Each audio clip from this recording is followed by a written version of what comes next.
Good evening.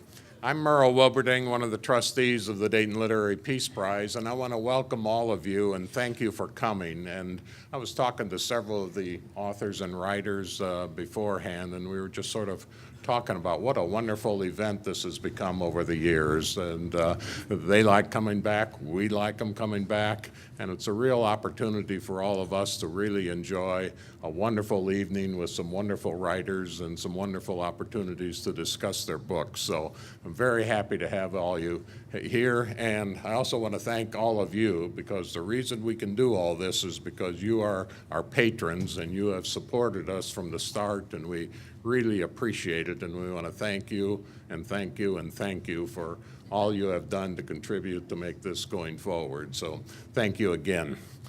Tonight we're going to have a panel discussion, and but before we start that, I want to introduce a few guests. The first one is the Provost of the University of Dayton, Paul Benson. Paul, where are you? Oh, there's Paul. Good evening, everyone. It's wonderful to see all of you here.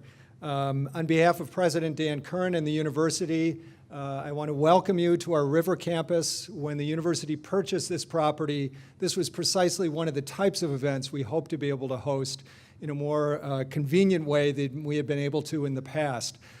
I want to join Merle in thanking all of you for all of the support you give to the Dayton Literary Peace Prize. This is certainly one of the highlights of the year for me, and I know it is for many of you.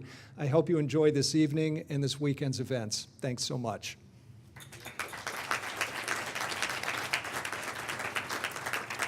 And thanks, Paul, and we really appreciate the opportunity to use this site. This is just a wonderful location, and it works well for us. And the new site, we're really happy at this end of the building. I think it's really going to work well. I want to point out and introduce the other trustees of the Dayton Literary Peace Prize, Tom Lasley. I know Tom's here. And Doris Ponitz, who is not able to be here, and Mark Meister. Oh, there's Mark. Okay. All right. And the chair is Sharon Rabb. Sharon, would you like to come up and say a couple of things?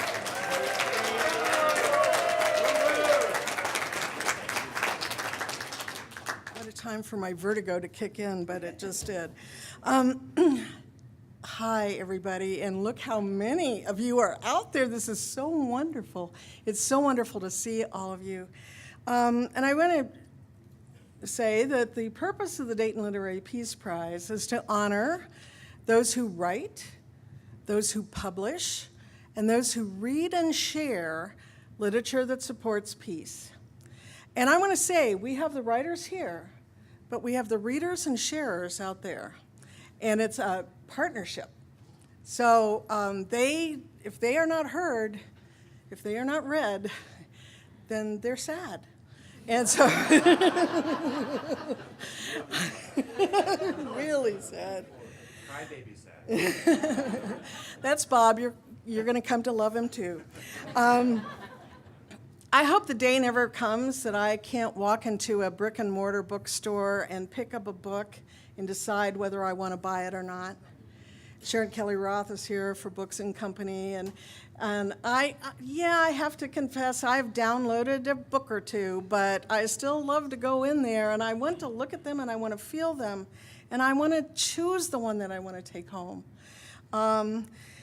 This prize helps to sell those books, and I hope that you can read the books and tell your friends to read the books, because that's how all of this continues to grow. I want to give a quote. The prize, in October, there was an article in the Bloomberg Business Week. I don't subscribe to that, I just Google, you know. Okay, so Hepzibah Anderson, Bob, you probably know her, explains that prizes are increasingly important in helping people find books. And she cites the Dayton Literary Peace Prize as one of the most honest prizes with the most precisely defined mission.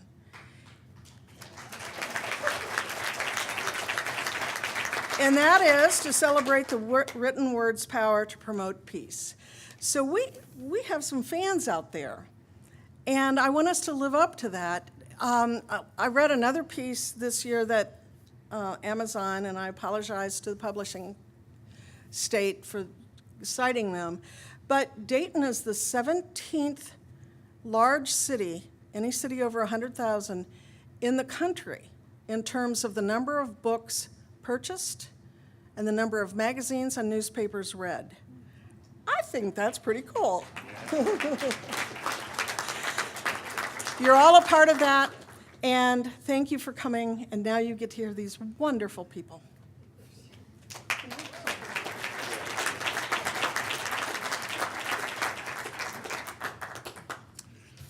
Thanks, Sharon, and thank you for all you do and all you've done for going on 10 years. It's been a wonderful opportunity and a wonderful ride, and we're all enjoying the fruits of your labor, so thank you. I should point out there are a lot of people who said to me, why are you wearing a bow tie? And I'm really only wearing a bow tie because it's blue and gold in honor of my university, Notre Dame. And I should tell you that I should change it to black because they're getting shellacked as we speak on TV. So it's been inept, but on to other things. We have other special guests here, and some of our favorite guests are here are Christopher Surf. Chris, would you stand?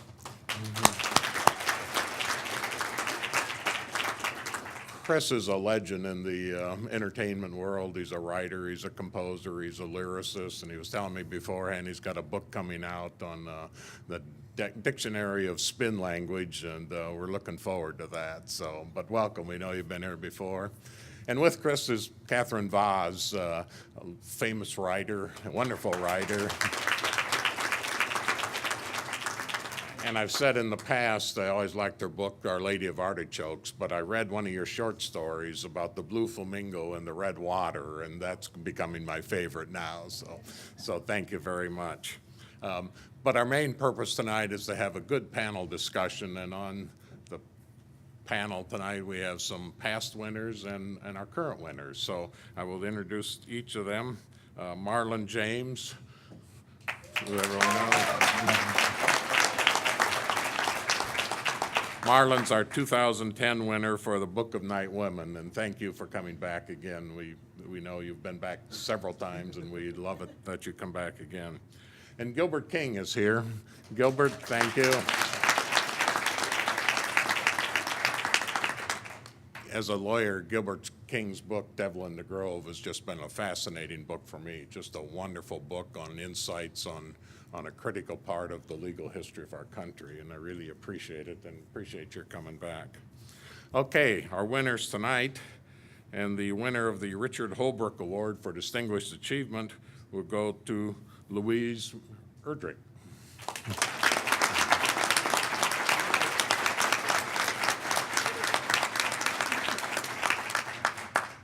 And our nonfiction winner is Karima Bennounce. Is that close enough?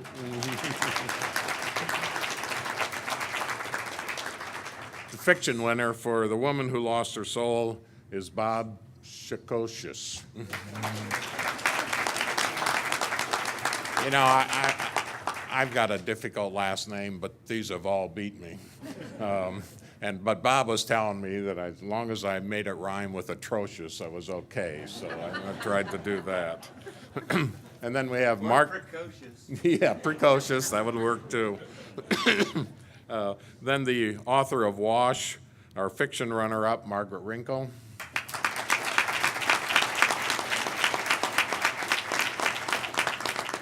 And our nonfiction runner-up, Contested Land, Contested Memory, Joe Roberts. Thank you, Joe. Now, we're honored and thrilled because our panel discussion leader is our friend, on the committee with us, longtime friend, Bob Fogarty, Professor Emeritus and editor of the Antioch Review. Bob? My job is to ask the panelists very simple and non-threatening questions, which they will appreciate. The second is to move the program along. I'll do it by asking a set of questions first for those who've recently won the awards or have been chosen to be runners-up. And then I'd like to ask a question of the authors who've been here before, and the first question is similar to one I always ask.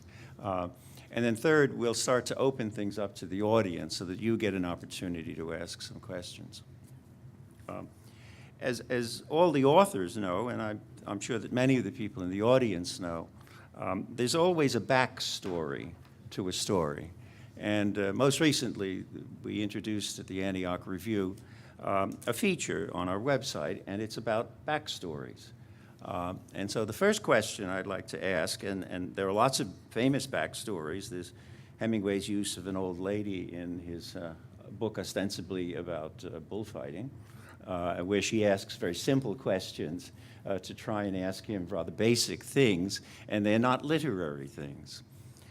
The other, of course, is much more famous, and that's C.S. Forster, who in a wonderful essay tried to sum up the art of storytelling, and he summed it up in just 2 words, and the 2 words are, "and then." It's Scheherazade, basically. It's a wonderful, wonderful essay. So I think what I'd like to do is to ask them, what was the generative moment or event or interest or an aesthetic question that led you to begin to do the project that resulted in the book that you did?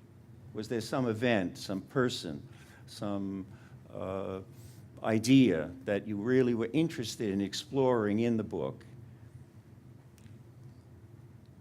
Bob? Yes. It's one of the few questions I think that I will have a ready answer for. I was sent by Harper's Magazine to cover the invasion of Haiti in 1994. And then my publisher asked me to stick around and write a book about that invasion and occupation, which I did. And very near the end of my 18 months there, as I was sitting having my breakfast on the veranda of a famous hotel where Graham Greene set his novel, The Comedians, the first line of my book is, let me see if I can remember it. In the final days of the occupation, there was a photojournalist in Haiti, young, blonde, infuriating, and she became Thomas Harrington's obsession. Okay, so that line describes a real event where this young, she must have been about 26 or 27-year-old woman came up and sat with me as all the other journalists were leaving because the story was over and they were going to the O.J. Simpson trial in Los Angeles. And she was just coming, and she was very moody. The correct word would be bitchy, but she was also very beautiful. She looked like a young Meg Ryan. And she asked if she could sit down, and she said, after sort of pouting and being petulant and peevish, she said, "Do you know about voodoo?" And I said, "Yeah." And, you know, what is it you want to know? And talked about that a bit. And then she said, "Do you know a voodoo priest?" And I said, "I've been here a long time. I know them all." And she said, "Will you take me to meet one?" And I said, "Well, a guy I get along with really well lives about an hour outside of the city. Would you like to go up there?"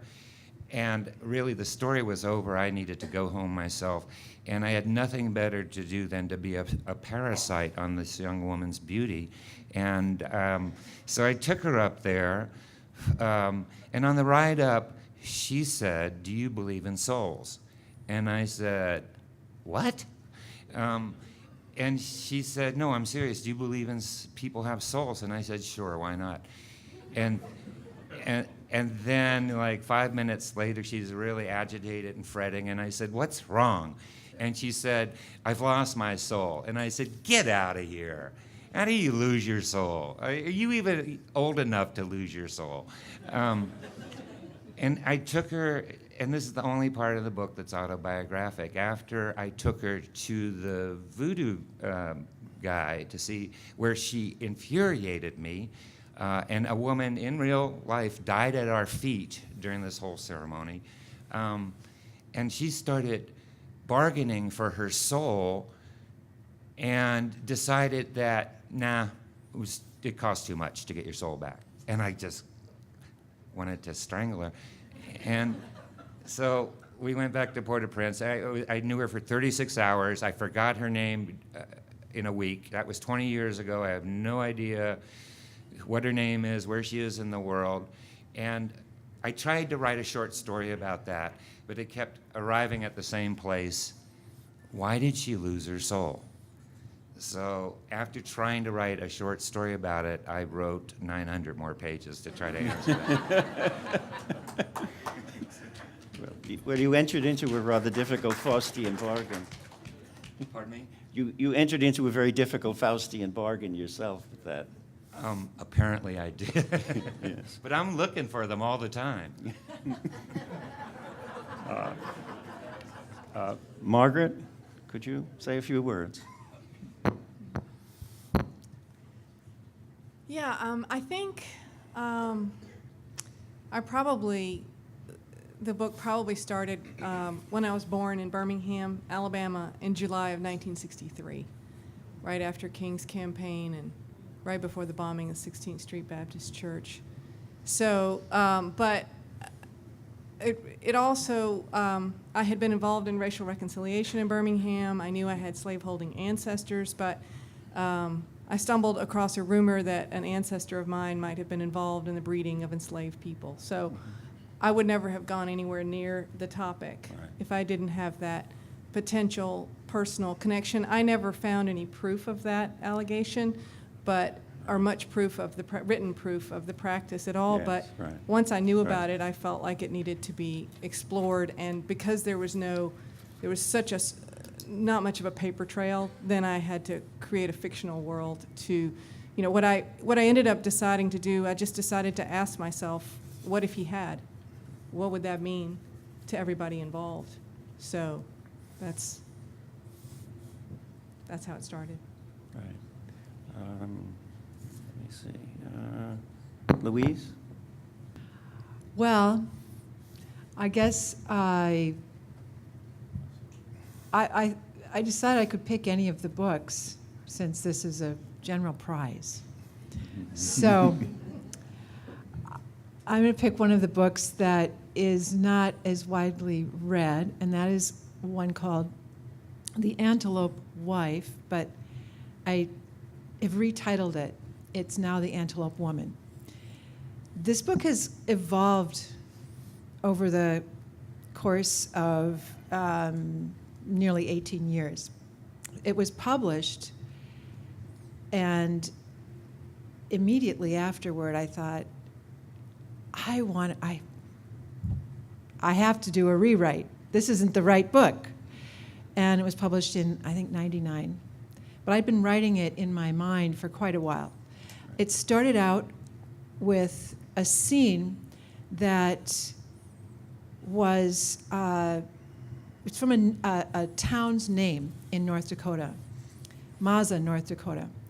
And the scene that was so haunting to me was, it occurred during what is a little-known massacre at Whitestone Hill in North Dakota, not far from where I grew up. And this occurred in, I think, 1863, right after the conflict where the Dakota were basically driven out of Minnesota, Dakota being living in the lower half of Minnesota, and went into North Dakota and were followed there by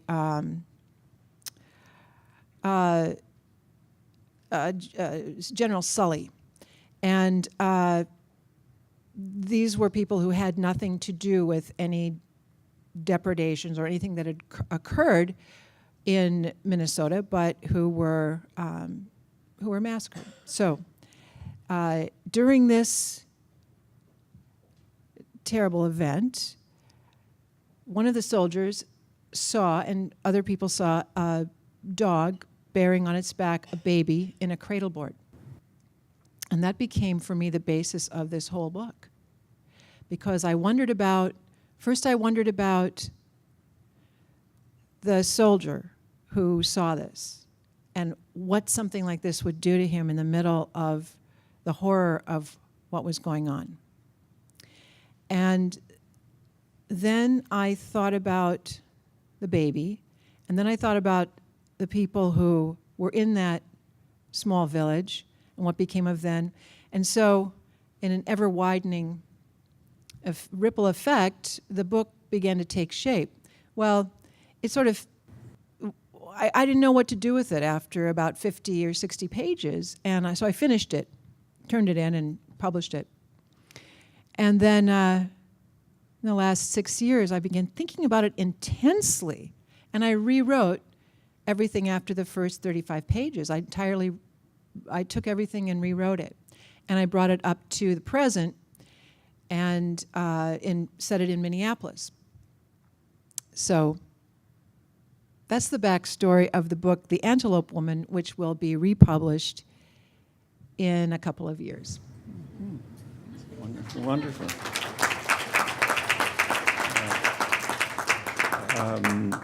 I'd like to go to the nonfiction people. I know one of our young writers for the review acknowledged that a story she had written had actually been that she'd gone through the closet of a friend of hers and realized, of course, that everybody goes through other people's closets if they have an opportunity, and that was the genesis of the story.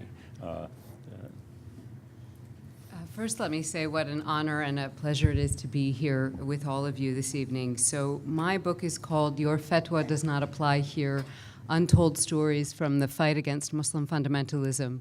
And Bob, starting with his opening line, made me think that perhaps that's the place for me to start as well. And my opening line is a question. Anybody who might have seen the TED Talk, which they were so kind to put on the website for the prize, you have heard this line before. And it is simply, could I protect my father from the armed Islamic group with a paring knife? So I am half American and half Algerian, and my dad was an Algerian anthropologist who was very outspoken during the conflict in his country in the 1990s between the fundamentalist armed groups and the military-backed government. And in 1993, the fundamentalist armed groups began systematically assassinating Algerian intellectuals. And one day, at that same time of day when people were often killed, unknown people showed up at our house and were pounding on the door and wouldn't go away. And my father tried to get the police on the phone, and they didn't answer. And that was when I went to the kitchen, got a paring knife out, and sort of took up a position inside the front door, which was really ridiculous because I am sort of not exactly a combatant type person. And my father looked at me and rolled his eyes. But, you know, as I said, I couldn't think of anything else to do.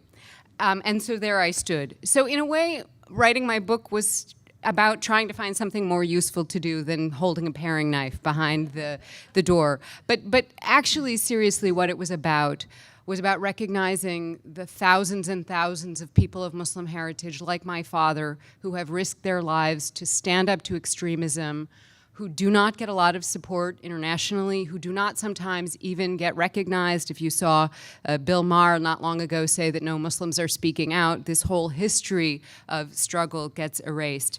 So what I set out to do in the book was to meet all the people I could, from Pakistan to Afghanistan to Mali and beyond, who are today doing the work that my father was doing back in the 90s, and to get more support for them than my father and his colleagues received back then. Thank you.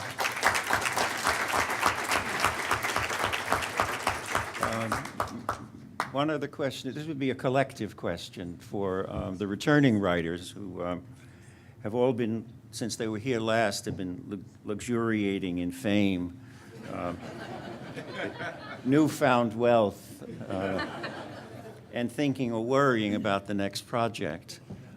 So if they could talk about that, or at least what has happened to them since they've been here last. Marlon? Well, since I've been here last? Since I've been here last, I've had a novel come out. Right. It's called A Brief History of 7 Killings, which is not brief and has a lot more than 7 killings. And to kind of piggyback on the question, it came because of a mystery. In 1976, December 1976, a bunch of assailants came in and tried to kill Bob Marley. And he was shot in the chest, his wife was shot in the head, and pretty much everybody survived. But nobody ever knew what happened to who were the men who tried to kill him and what happened to them. And the reason why I was attracted to that story is because there is no story. So I wanted to sort of do some sort of detective work and some guesswork, and it just ended up being. It started out being a novel about one day in 1976, and it went all the way to 1991. So it just wouldn't end. And and that's sort of what I've been doing. It came out a month ago, and Yes, and I'm it got a here. very good review in the New York Times. Terrific review, actually. Thanks.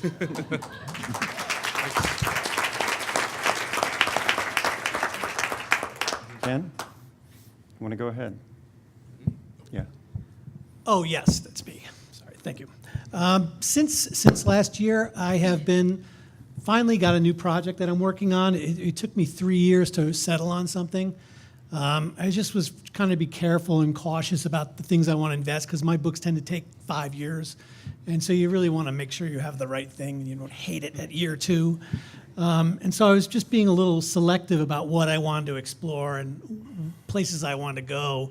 And it turns out I'm going right back to that same area of Florida to dig up another story that was presented to me. And this sort of goes to the question that the winners were asked earlier, which was the backstory. And I was at a talk down in Florida, and I had an old deputy come up to me. And after the talk, he came up with a pen and wanted me to sign a book. And he said, you got your book right, but you didn't get all of it. And he gave me his card, and he wanted to talk. And a couple months went by, and I find it out of curiosity, I called him.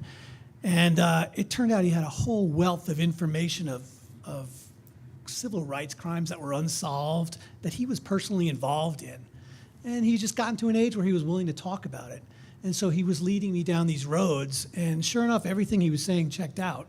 And so for the past year, I've been just sort of looking into these charges and filing Freedom of Information Acts requests and interviewing people down there. And the story is really fascinating, and I just find it unbelievable that it took some guy coming up to me and saying that to give me an idea like that after all the time I'd spent in archives and libraries just looking for ideas. And it just came from a gentleman from the audience, so that's it.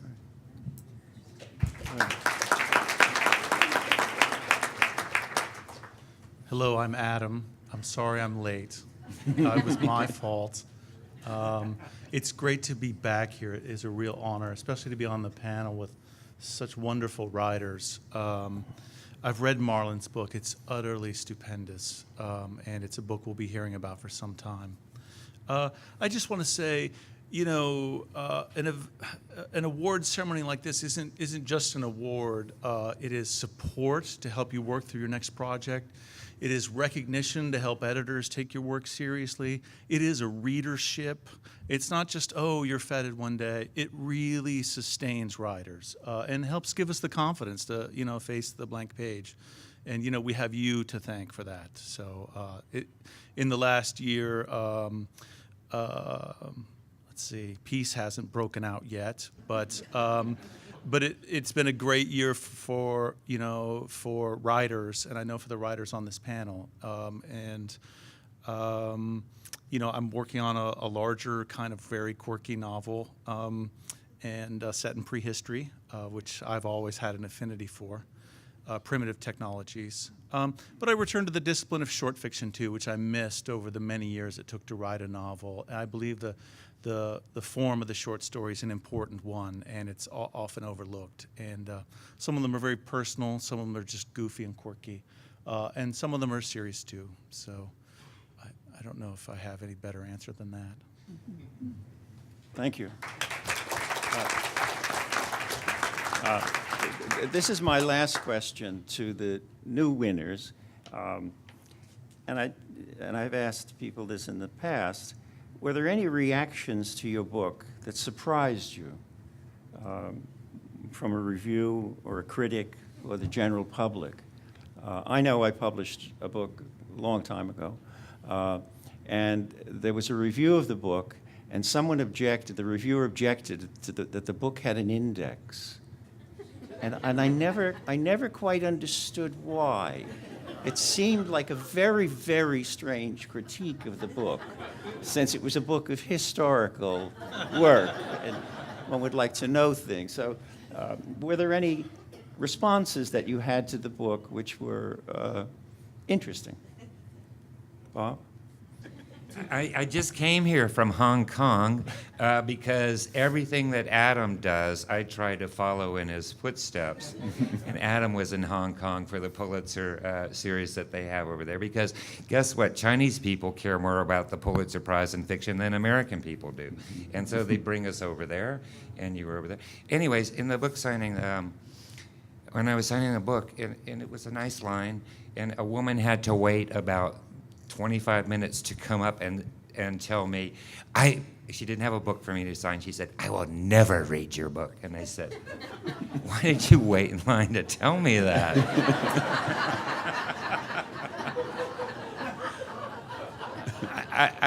What is it about my book that makes you say you won't ever read it? And she said, during your talk, you said the first line of your book. During the final days of the occupation of Haiti, there was a photojournalist, young, blonde, infuriating, and she said, "I'm not going to read a book that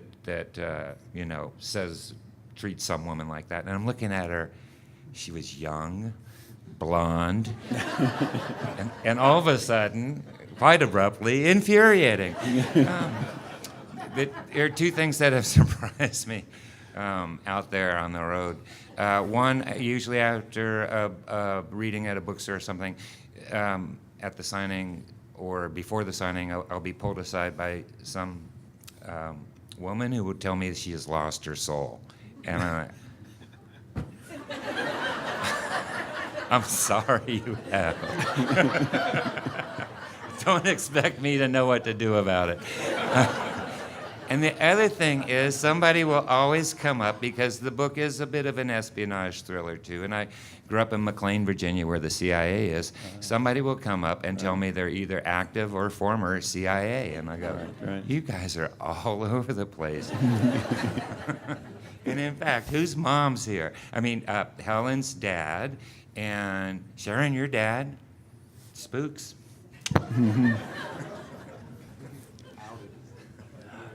Louise?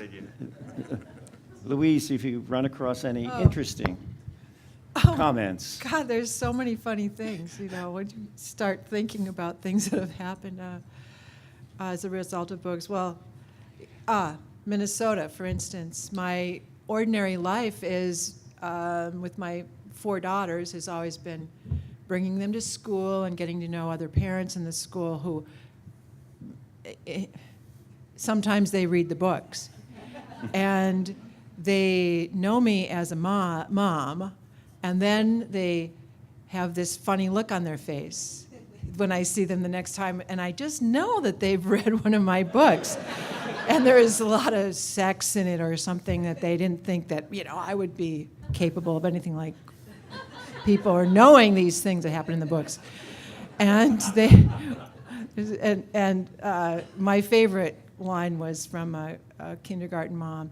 "It must be unique living in your head." You'll know the sound of that. It must be unique. Unique and different are what we use in Minnesota for anybody who isn't Norwegian. And the other thing, I just ran across this a few weeks ago.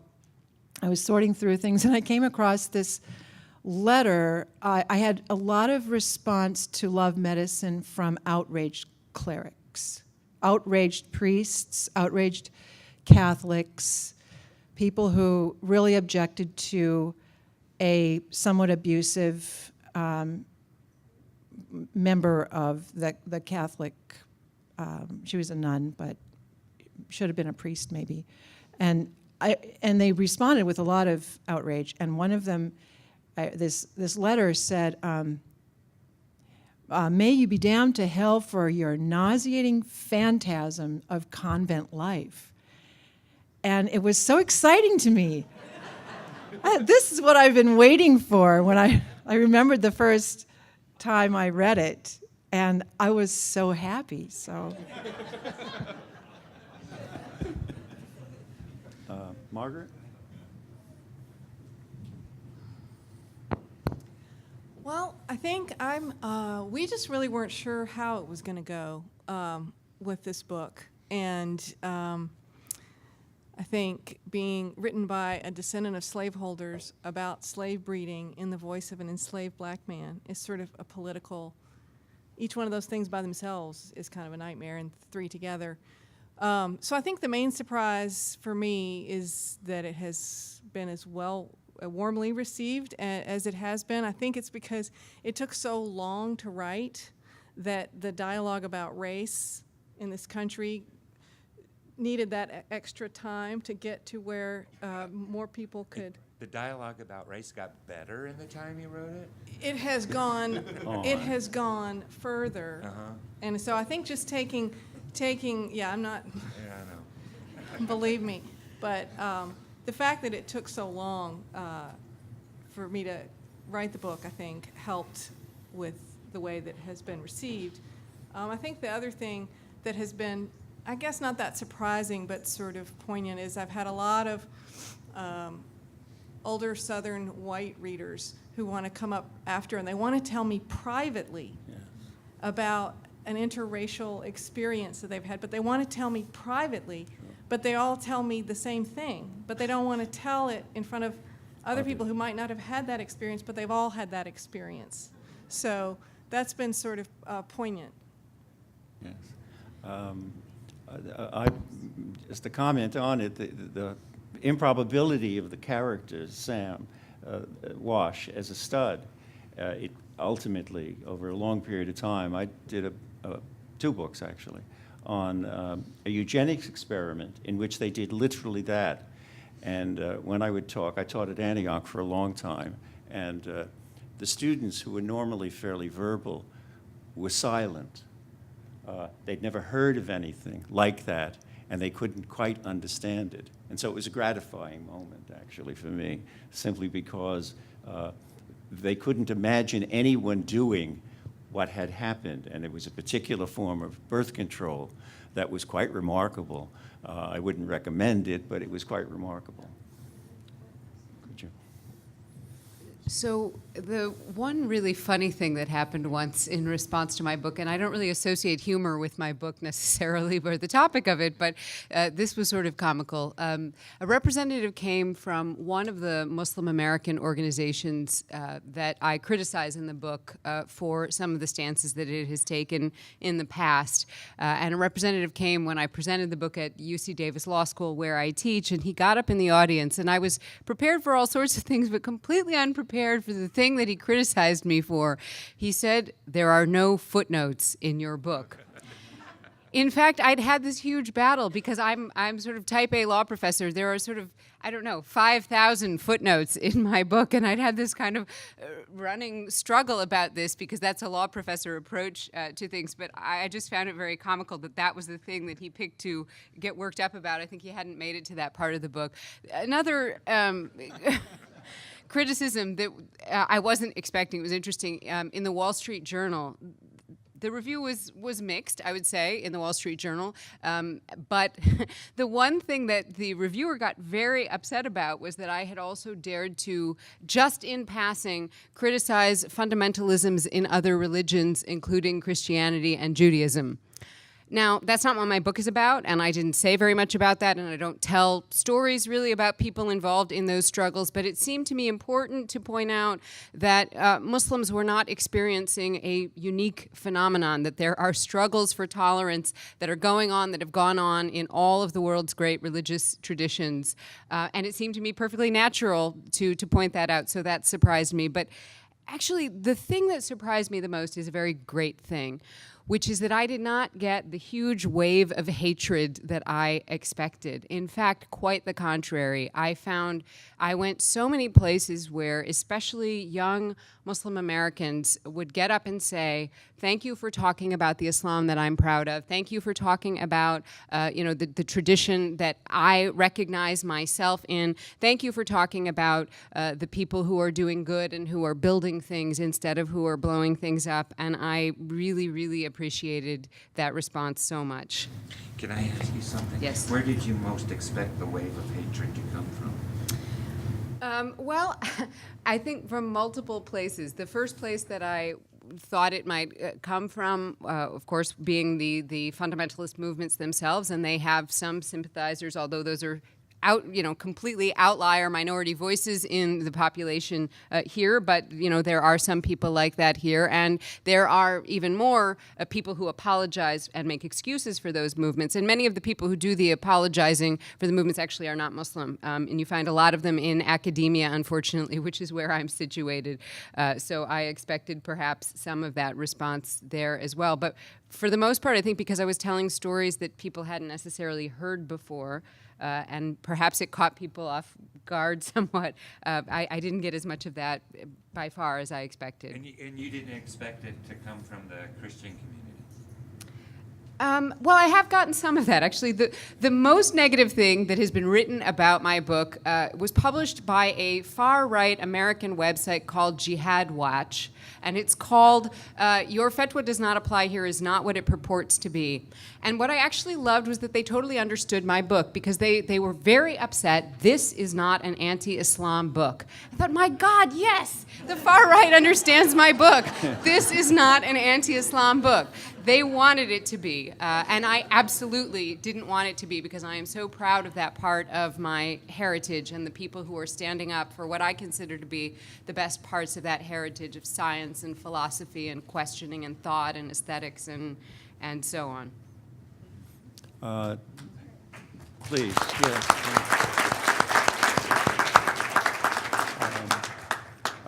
You can ask outrageous questions, obviously. You can ask any kind of question that you want. This is, after all, a university. This is just a general question for either current winners or previous winners, but I would be curious to know in what way you feel the work that you've written has advanced the cause of peace. Well, the book that I most recently wrote, The Roundhouse, is about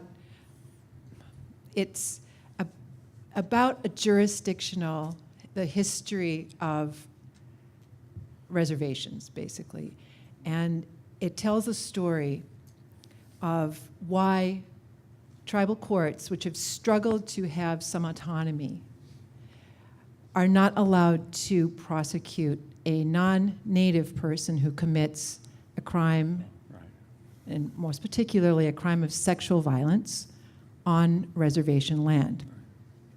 So that there's a lot of complexity in the jurisdictional makeup of a reservation, which is why I wrote the book as a kind of thriller, because nobody was going to read it if I talked only about jurisdiction. But what happened after this book, I don't know if the book had anything to do with it, but the Violence Against Women Act was going back to Congress for another vote.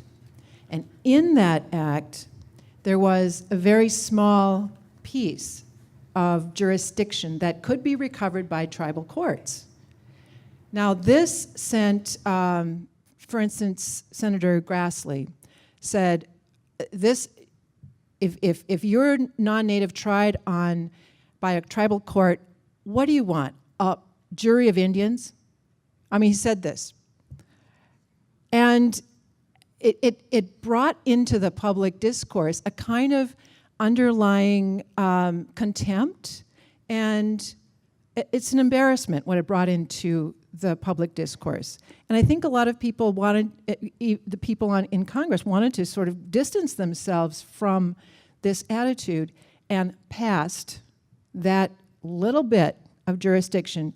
And I received a a clipping most recently in the bookstore, where I have a bookstore, and someone had written to send me this clipping that said the first non-native person to commit a crime of sexual violence has been prosecuted on the Paiute Reservation, and I was also able to write op-eds for it. And I usually don't, I'm not very, I don't educate myself to that depth usually, but this made me do it. And something happened.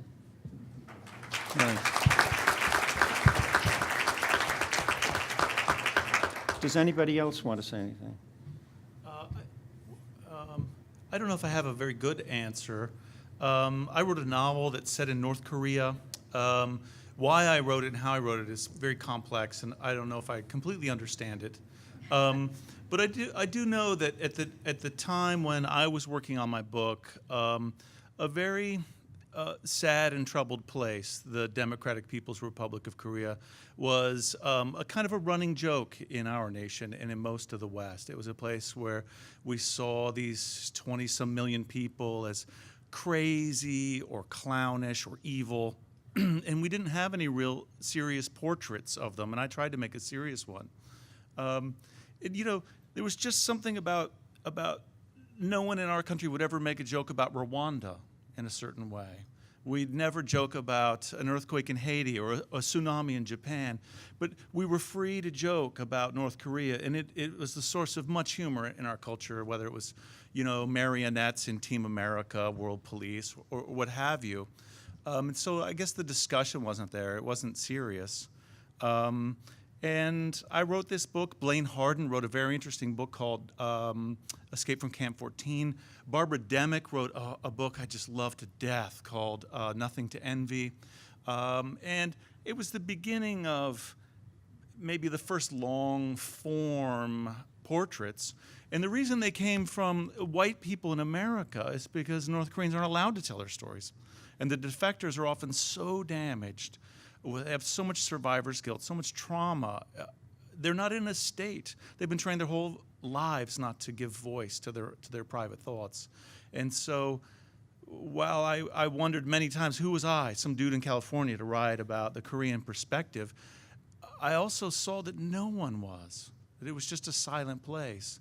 And if I can maybe try to answer the question, I'll say that over the last year, since these 3 books have come out, I've received maybe 20 galleys of books for me to blurb and to champion of Koreans, specifically North Koreans, who've made it out and who've managed to tell their stories, sometimes on their own, sometimes with help.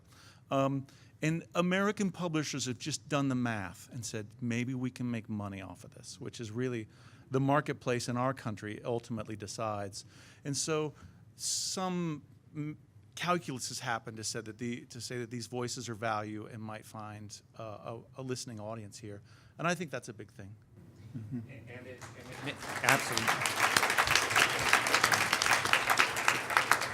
It never, ever matters who opens the gate. It just matters that the gate opens. And you're apologizing for being the white guy who opened the gate, right? Because sometimes it feels uncomfortable, but it never matters who opens the gate. Well, I think, and this may be true, I tried to research my book a great deal, but I could never get into the psychology. I could maybe fake the psychology of being Korean to some degree. I think we can write across cultural lines and lots of lines, but to be raised in a totalitarian system like that is something I could never imagine. Sure. And I think down the road, when we do have these portraits, hopefully when freedom comes to North Korea, we'll have a lot of portraits and voices, and maybe they'll look back at mine and say, this one was wrong, which I'm okay with, but that'll be in hindsight from a wonderful, better place, So. Louise, I wish I could see the security camera tape of me just reuniting with you for the first time in a few years, because we've known each other forever. And I totally, you told me your name was Elizabeth. You just told me that. Just for kicks. Yeah, well, I bought it, because we're not the best of friends because our lives have been so distant from each other, but we've known each other forever. So I say that now so I can tell you this anecdote. That answers your question, and it takes a minute out of my presentation tomorrow night, which I need to do. So that's good. Back when Louise and I were newly minted kids on the block in the literary village, and this would have been, I think, after Love Medicine, and maybe The Bee Queen had just come out, but it was between 1986, when I got on the radar screen as a writer, and the end of the Reagan administration, which had been 1988. So here's what happened. Esquire magazine had an omnibus feature where they asked new and established writers, what do you think the political value of your work is? Do you remember that, doing that? Because I remember your answer. Louise's answer was that she hoped her work raised the consciousness of readers about the lives and the challenges of Native Americans, and it was a sincere and proper answer, and all of the other writers answered sincerely and properly. I was still, unlike now, deeply embedded in the smartass phase of my life, and my answer was I couldn't imagine what the political value or the make a better world value of my work was unless Ronald Reagan took a hardback copy of my book and hoisted it above his head and slammed the back of Ed Meese's head. Ed Meese, with the book, Ed Meese was the Attorney General at the time, and thus put Ed Meese in a coma until the end of the Reagan administration. That was the only political value I could see to my book. On the other hand, I've always thought of myself as a political writer. Certainly the literary critics who don't like my work, think that my work has been contaminated by the political experience or something like that. On the other hand, I wrote a book about the invasion of Haiti that really did sort of foresee what we did in Iraq and the Middle East and how that was going to fail. And it didn't matter. Sometimes, but I believe literature matters, and it matters slowly, incrementally. One of the reasons the colonial world ended was the subversiveness of all the colonial writers, including Kipling and Mark Twain and Conrad and all these white guys who slowly changed the psyche of a continent. And I mean, it wasn't the only reason. Books were not the only reason, but they plowed the psychic ground for people to say, you know what, I think we should get the hell out of Africa, or you know what, I think we're fooling around too much in Asia. Books did have an impact on that. It's just you're never going to see it be very instant, right? Thank you. Hi, my question is for Bob. As I was reading your book, I was wondering. I'm sorry. I'll apologize right now. No. I loved your book. Thank you. So basically, I just wanted to know what made you create a character like Stephen, who has Stephen? Yeah, such hatred against one ethnicity, and while you're writing his character, what do you think makes someone tip to choose hate and anger versus forgiveness and peace? I could pull Stephen out of America, anywhere in America right now, because I happen to think America has a huge problem right now. It is contaminated by too much hatred and too much fear. Now, where did I find this particular embodiment of hatred and fear? In my own house. Stephen Chambers the model for him is my own father in every way. Catholic, Cold War warrior. I grew up with all these people. They were the people who were running the world in the 50s and the 60s. They were my parents. They were our parents where I grew up. We really got to see how that worked out domestically.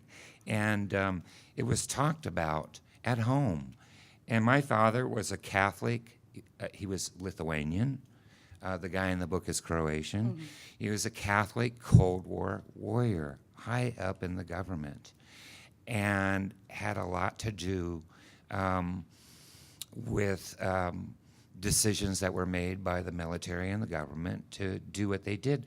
But because he was a zealot Catholic,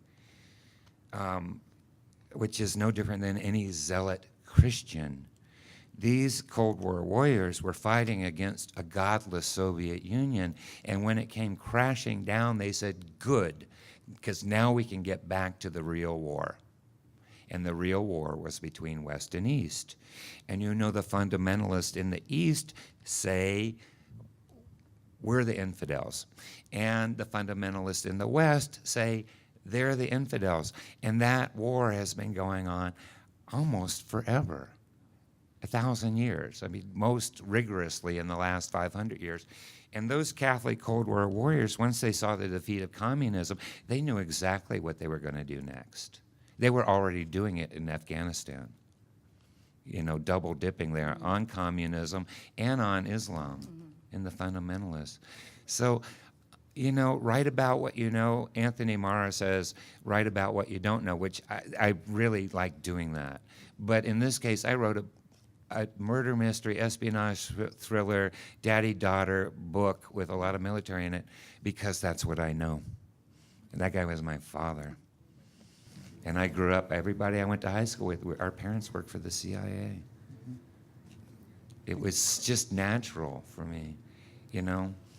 And I wrote it as much to be as much of a page turner as I could, simply because I would, you know, sometime in my life like to pay the rent as a writer. That's all.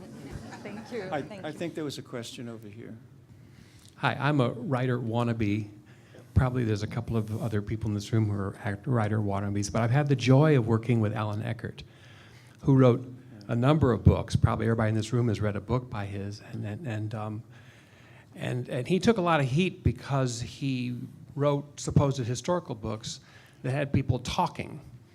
You know, what were they actually saying? And I adapted one of his books for the stage called 1913. It was about the Great Dayton Flood. And the reason I mention this is because working with him, he used a phrase that I've used ever since, which is don't let the facts get in the way of the truth.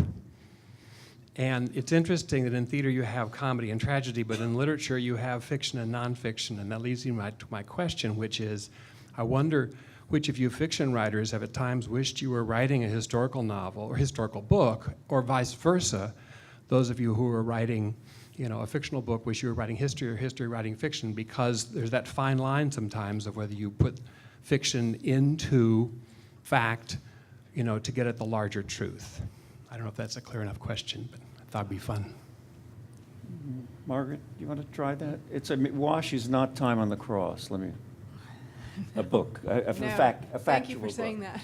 It's a factual book. Yeah. Time on the Cross is a particular kind of historical work. Right. No, I did start thinking this was going to be a nonfiction book, but the paper trail with slavery is so problematic. You know, when you consider that so many of the players came from an oral culture and were denied literacy and were controlled by the use of written documents. I started in the library, and of course in the Birmingham, the library has an incredible Southern collection that has history books about slavery from the 1800s. A lot of books that a lot of other places have thrown away for being so politically incorrect. But as I read, I could see the bias of the writer shifting with the bias of the times, and I knew I couldn't really use many secondary source history books. For that reason, and also because there were the primary sources, you know, when people are denied literacy, there's no written source. So the decision was sort of made for me that I had to go into fiction. I was terrified because I'd never written a short story. I still haven't ever written a short story. It's much harder. It's much harder. Yeah, so, but I think for me, fiction has always been the way that I understood history best. So that was sort of a natural way to go for me. It was just the terror of learning how to do it. But it was sort of decided for me by the landscape of the subject. So.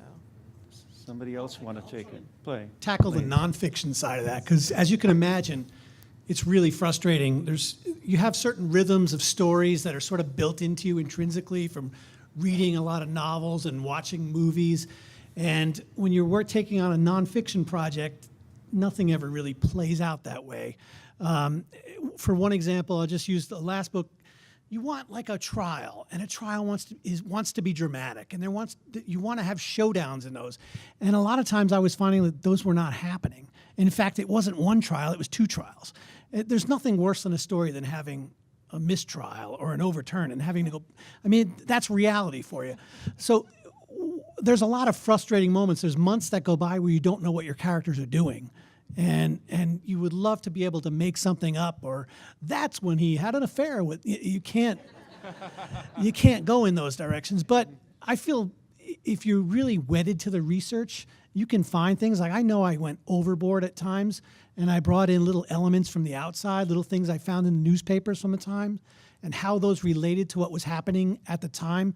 So if I found a story about Paul Robeson and race and Klan activity in the North, that was relevant to what was happening at the exact same time as what was happening in my story down this house. So sometimes you have to, make do with what you have. And but I think it's part of the challenge. But one of the great things about writing nonfiction is you can embrace the gray. The interesting stories aren't really the blacks and the whites. They're those sort of in-between things and those off-rhythm things, the two trials. That turned out to be one of the greatest things, I think, in the book, is that people really got revved up for the second trial because they knew what happened in the first, and now Thurgood Marshall was there. And so sometimes you can use those realities and work them in your favor. I mean, the book I just, my most recent novel is based on a real event, and there's a real character, Bob Marley, who I hear is a singer. But the stories I've always been interested in, never been in history books, is people who are affected by history in sometimes good and more often than not bad ways. And I was always been, and in Jamaica, I don't trust facts, I trust rumors. I really couldn't care less what's in a book. I just want to know what that person said, or who has some secret, or what's the gossip. And part of it too is sort of keeping with the oral tradition, and oral storytelling, that there is an authority that comes from voice that doesn't come from text sometimes. And I think that's one of the reasons why in the entire novel is first person, and some characters are speaking directly to the reader, because I think that there is a sort of lived history that you're just not going to find. I tell my students, there are things you're going to learn in Mark Twain that you're just not going to learn in Shelby Foote, which is not to dismiss either writer, but they're using very different ways of telling essentially the same story. But like Chimamanda said, there's you have to get away from the danger of the single story, and I think that's one of the things that, certainly for me as a fiction writer, that you can sort of flesh out and dance around and spin around and just sometimes just change the point of view. And I think it gives you that freedom, despite sticking within the essentials of history. Yeah. Joe? I think it's a really interesting question, actually, and I thought about this a lot while I was writing, because I often wished I was writing fiction. I mean, the stories in some cases were so terrible of what was happening, what had happened to people in places like Algeria in the 1990s, in the region of the country that was called the Triangle of Death, that was the hardest hit by jihadist violence, or in Afghanistan back in the 1990s when no one was paying any attention, and I just kept thinking, boy, I wish I was making this up. But in fact, you couldn't make up these stories. That's what I started to realize, and I thought a lot about a quote, and I haven't found the exact attribution for the quote. Somebody here may know, given the Bosnia connection, but I remember seeing a film about the war in the former Yugoslavia back in the 90s, and a Bosnian writer saying that fiction must be plausible, but reality has no such constraints.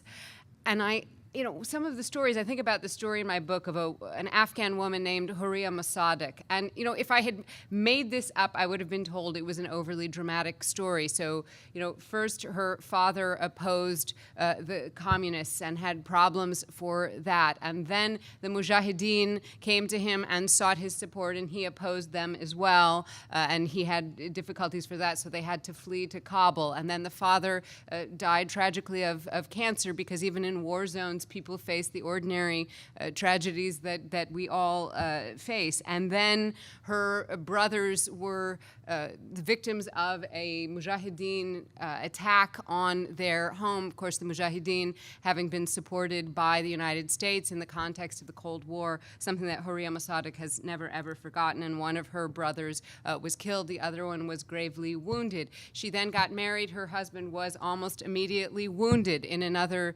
Mujahideen attack, nearly died. She then fled as a refugee. She then went back to Afghanistan as a journalist in the Taliban time and told me the story about what it was like to have to wear a burqa for the first time. And she hated it so much that she was in a fabric shop, lifted her burqa just for a minute to look at some fabric for her sister-in-law's wedding dress, and a Taliban guard hit her across the face and broke her nose. And I remember thinking, you couldn't make this up, but that's the life of Afghanistan. That's what this country has been through. And in fact, now I'd like to try a hand at writing fiction, but I just started reading Louise's book, Love Medicine, and the first chapter is so beautifully, perfectly written. I feel quite humble about approaching fiction, so that may take a while. Others on the front row and then back there, please. Okay.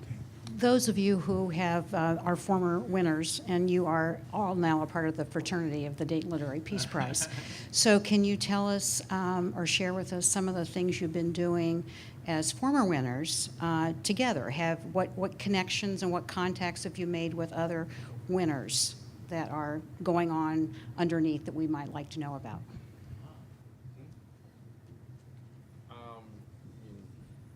Other than consuming tons of alcohol with Maza. we're drinking buddies. What have I been doing? Well, Dave Eggers and I are working on an anthology of Caribbean fiction and Caribbean fiction, poetry, and art. And we're trying to go through all of the Caribbean because we speak French and Dutch and Spanish. And so we've been working on that. It's coming out hopefully summer 2015. So with him, we do the constructive work. With everybody else, I get drunk. So. Actually, Marlon, I thought I was Maza's drinking buddy. So. You shouldn't tell me that. But so that's one thing I've done. I did a panel at NYU with Maza, and that's been my connection mostly. And of course, I know Adam for a very long time. Well, a couple of years, right? Yeah. Long years. Yeah, long years. But it is a nice community, and I'm looking forward to growing it. One final. I just have to say, coming in here from, I had really no idea that there would be this question of what have the former winners been doing together. It's as though I've entered some sort of culture. It's a subculture. It's the Dayton Peace Prize subculture. And so I really want to thank you all so much for supporting it, because this is civilization. This is what we need. We need these voices. We need everybody. We need all of you, and we need all of you who have written such deep and moving and frightening books in many ways. Thank you.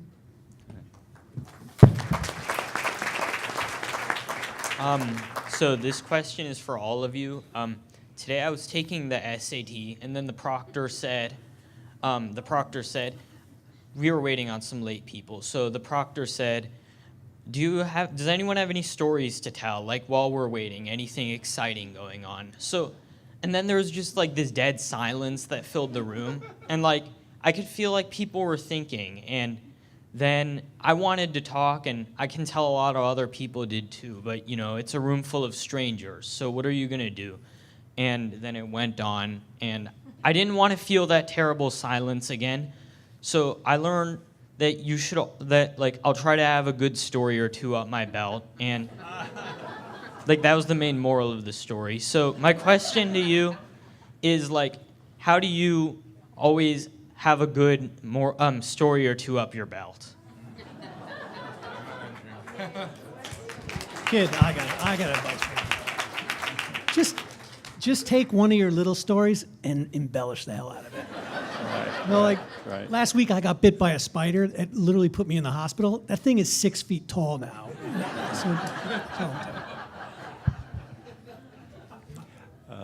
Well, I'd like to thank you all. Let's give a round of applause for this.